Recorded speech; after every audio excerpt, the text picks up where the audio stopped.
For thousands of years, human sexuality has been surrounded by myths, assumptions, and modern beliefs. But what does the archaeological evidence actually tell us? Did ancient humans really practice same-sex relationships, or are we projecting today's ideas onto the distant past? Stay with me until the end, because this documentary separates speculation from evidence and reveals what historians and anthropologists have truly discovered. Imagine a freezing night in Ice Age Europe, 30,000 years ago. A campfire flickers beneath an endless sky as two prehistoric men sit shoulder to shoulder sharing warmth, food, and silent trust. Were they simply companions struggling to survive, or was their bond something deeper?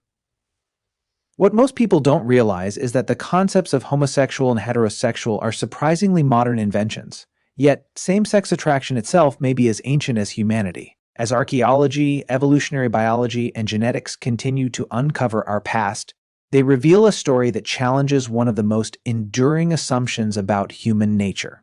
And it begins long before civilization itself. If same-sex attraction has existed for thousands of generations, then the next question is unavoidable. Where does it come from? The answer, according to modern science, is far more complex than many people imagine. Researchers have found no single gay gene. Instead, sexual orientation appears to emerge from a combination of hundreds, perhaps thousands, of genetic variations, each contributing only a tiny influence. Together, these biological factors help shape attraction long before a child ever takes their first breath. These genetic patterns are found in populations across every continent, suggesting they have remained part of the human gene pool throughout our evolutionary history. But genetics is only part of the story. One of the most fascinating discoveries comes from the womb itself. Scientists have identified what is known as the fraternal birth order effect. Studies show that with each older biological brother a mother has previously given birth to, the likelihood that a younger son will experience same-sex attraction increases by roughly 1/3. The leading explanation involves a natural maternal immune response that subtly influences fetal brain development during pregnancy. Because these prenatal biological mechanisms have likely operated in humans for tens of thousands of years, many evolutionary scientists conclude that prehistoric hunter-gatherers almost certainly included individuals with same-sex attraction, probably in proportions remarkably similar to those seen in modern populations today. Here is where the mystery becomes even more fascinating. If Charles Darwin's theory of evolution favors traits that increase reproductive success, why hasn't same-sex attraction disappeared after hundreds of thousands of years? Why would evolution preserve a characteristic that at first glance seems to reduce direct reproduction? Scientists have proposed several explanations, and one of the most compelling centers on group survival rather than individual reproduction. Among prehistoric hunter-gatherers, people rarely lived alone. Small bands of just 15 to 50 individuals depended on cooperation for everything: finding food, defending territory, and raising children. In such communities, strong social bonds could mean the difference between life and death. Some researchers suggest that individuals capable of forming deep same-sex emotional or sexual bonds may have strengthened alliances, reduced conflict within the group, and contributed to greater social stability. Interestingly, studies have also found associations between the hormone progesterone, which plays a role in social bonding, and increased same-sex attraction or fantasy in certain contexts. While this does not prove a direct cause and effect relationship, it hints that the biological systems governing attachment and cooperation may be more interconnected than once believed. What do you think? Could evolution have favored cooperation just as much as reproduction? Let us know your perspective in the comments below. We'd love to hear your thoughts, because the next discovery suggests that prehistoric societies may have been far more accepting of human diversity than many of us imagine. The challenge for archaeologists is obvious. Love leaves no fossils. A romantic relationship cannot be excavated the way a stone tool or a spear can, but culture often leaves behind subtle clues, and those clues are surprisingly widespread. Across nearly every inhabited continent, anthropologists have documented traditional societies that recognized more than 2 social gender roles. Among many indigenous peoples of North America, individuals now commonly described under the umbrella term two-spirit often held respected positions as healers, spiritual leaders, or artists. In Samoa, Fa'afafine have long been recognized as a distinct gender role, while South Asia has preserved the Hijra community for centuries.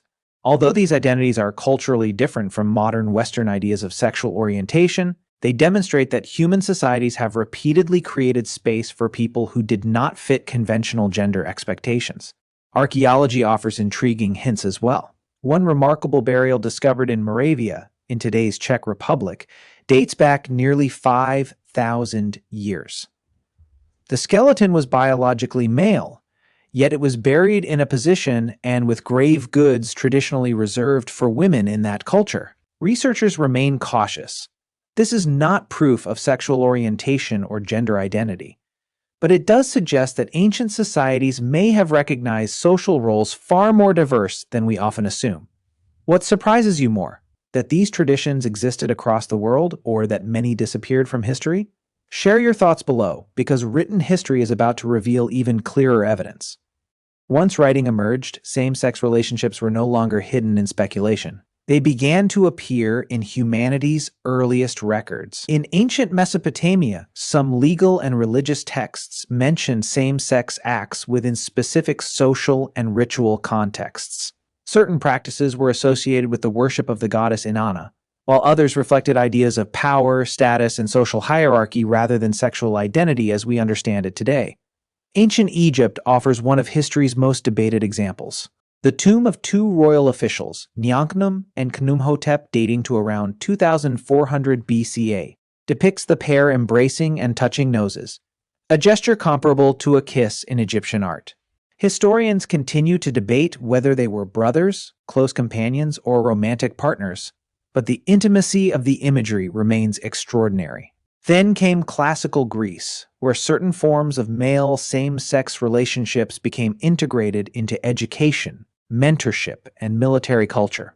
Perhaps the most remarkable example was the Sacred Band of Thebes, an elite force composed of 150 male couples. Ancient writers believed lovers would fight more fiercely beside one another than strangers, and for decades the unit proved nearly unstoppable until its final stand at the Battle of Cheroneia in 338 BCE. Which story fascinates you the most so far? Egypt, Mesopotamia, or Greece? Tell us in the comments, because one final piece of the puzzle has often been overlooked throughout history: the story of women. For centuries, history was written largely by men about men. As a result, the experiences of women, including same-sex attraction between women, were often overlooked or deliberately erased. Yet, biology tells a different story. Among bonobos, our closest living relatives alongside chimpanzees, female same-sex behavior is not rare. It is central to social life.